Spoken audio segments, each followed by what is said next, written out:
guys, welcome back to another episode of Atlas Survival Shelters.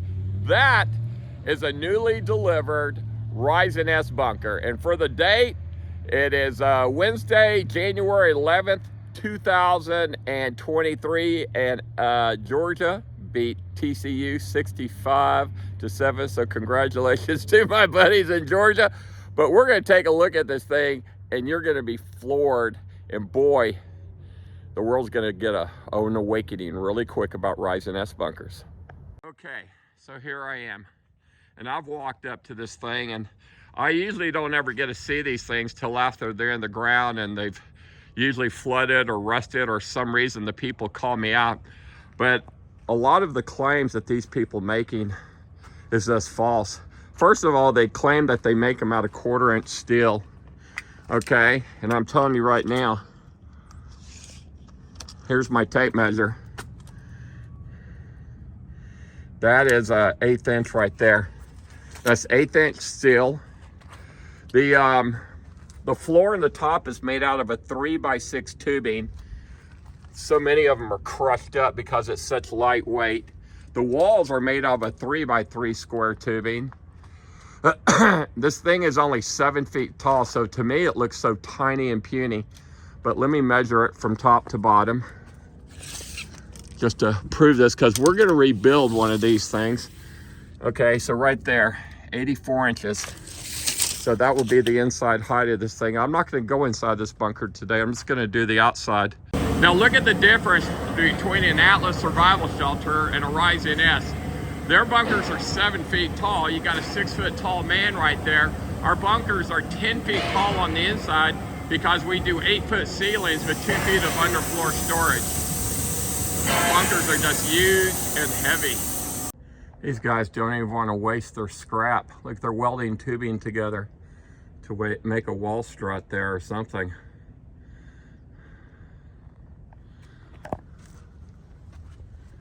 I can't make this stuff up. That's the welding. I don't even see that welded on the inside there. Look at this. There's no welding inside there. There's no welding inside there. There's no weld. There's no weld there. There's no weld. It's welded here. Look at that gap. Look at this. Oh my God, this keeps getting worse. And over here is the only extra part they really sent with it, and that is the staircase. There's no mud room. There's no 90-degree turn. There's nothing to attenuate gamma radiation. And this thing, based on the depth, what I can tell, that would be the roof. That would be the top of the hatch. I'm gonna guess it's gonna be, say, 3 feet underground. You gotta have at least 3 feet of compacted soil minimum to shield you from the gamma radiation. And this is a Babcock Davis roofing hatch. That's not gonna do any shielding. And inside, that's it. I count 1, 2, 3, 4, 5, 6, 7, 8, 9, 10, 11, 12, 13 steps down to the bottom. While we're talking about how many steps are in a stair, this is one of our stairs. I count 30 steps from the top to the bottom down there. And notice that they're 36 inches wide. They're 10 to 11 inches deep. They're made out of a diamond plate, not some sheet metal. But this gives you an idea how deep we bury our bunkers compared to those other people. And remember right here, they're putting 3 inch. Well, we got a 4 inch right there and a 3 inch cross member, and see how it's crossed? It's a big difference between us and those other guys. So that's all that came with this. And this customer of theirs paid $160,000 for this shelter.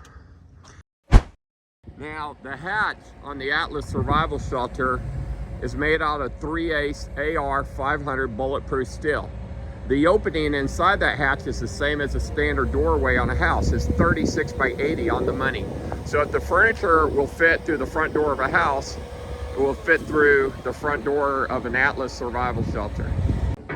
Look how heavy those I-beams are on the top of the roof of that hallway right there.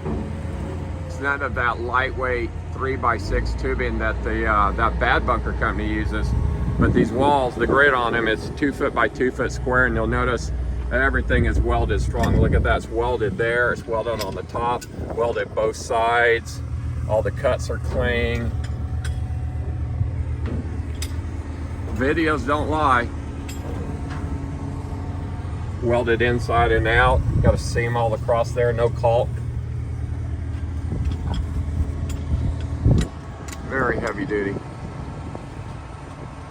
The way Ryzen S is attaching the Babcock Davis roofing hatch on here, they create some out of some 1/8 inch steel. They create a little lip around it, and then they're just Tech screwing it in with some 1/8 inch Tech screws.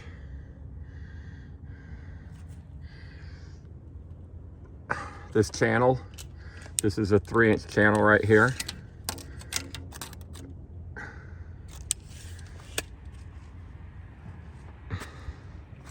And this bunker is pathetic. Good God.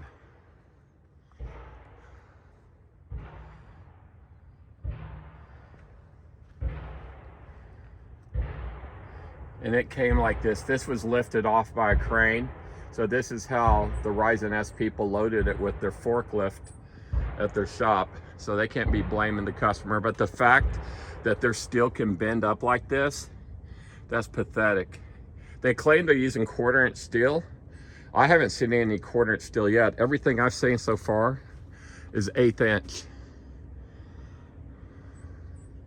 All right, so I'm up on top of this Ryzen S shelter. This is their escape hatch somehow. Came in all bent up like this because everything's such lightweight gauge steel. No wonder my shelters weigh so much. This roofing tubing, which shouldn't be a tubing at all. It shouldn't even be a tubing up here. But it's 30 inches on center. Okay, and these channels right here, same thing. They're 30 inches on center. So they're doing a 30 by 30 grid on the roof. Atlas does a 24 by 24, but of course our materials are so much heavier. We're using a big giant 8-inch, 18-pound I-beam.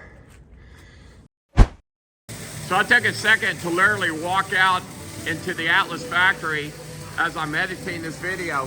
Now, on top of our bunkers, we don't use a lightweight tubing. We use an 8-inch I-beam, 24 inches on center, where their tubing was 30 inches on center, and then it's got a bunch of heavy channels going in between it.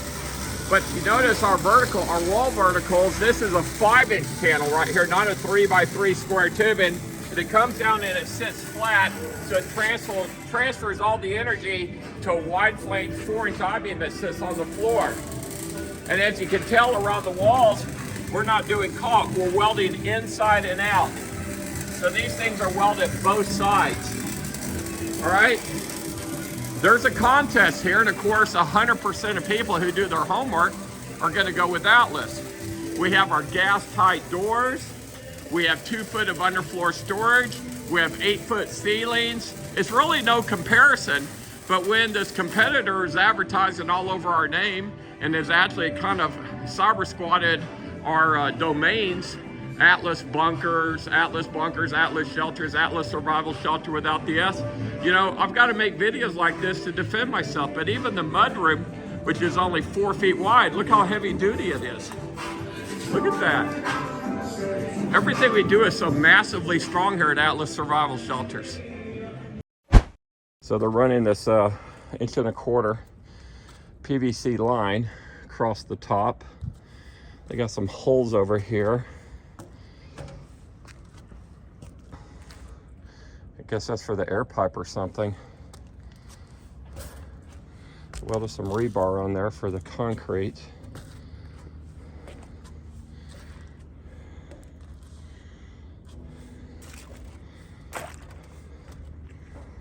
Oh wow. I'm afraid to slip on this thing. The roof, everything's made out of 1/8 inch steel. I thought it was all 1/4 inch because everything I do is 1/4 inch. So if they're telling people they're making them out of 1/4 inch, they're lying. This is 1/8.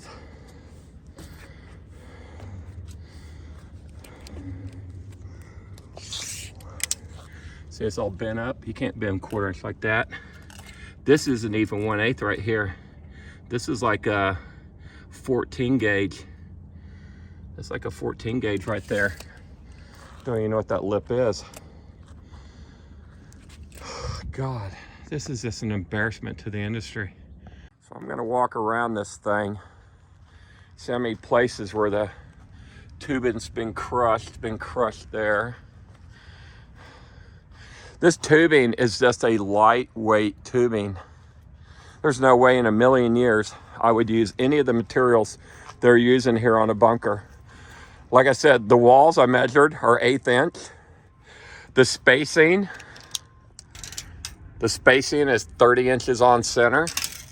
That's a 3x3 square tubing. This thing is so short because it's only 7 feet tall. They have no underfloor storage. They have no built-in water tanks. The floors are all bent up. You see that? Look at that. That whole thing up there is just smashed. See, it's just crushed because everything's so... I'm telling you, this is my professional opinion after doing steel for 42 years. This is the lightest material you can buy, the thinnest tubing you can buy, the rinkiest job you can do. There's nothing good about this bunker I can find. I'm trying to find something where, oh, I'm impressed with that. Of course, their video on the inside, if you don't know anything about bunkers, it makes it look like it's actually nice. But when you get out here, I mean, look at things that are just dented up. It's just horrible. Wow. What a sad excuse for a bunker. People, if you're gonna make a bunker, just don't do it like this. This is a lawsuit and a collapse waiting to happen right here. Oh God, this is horrible. Worst I've ever seen.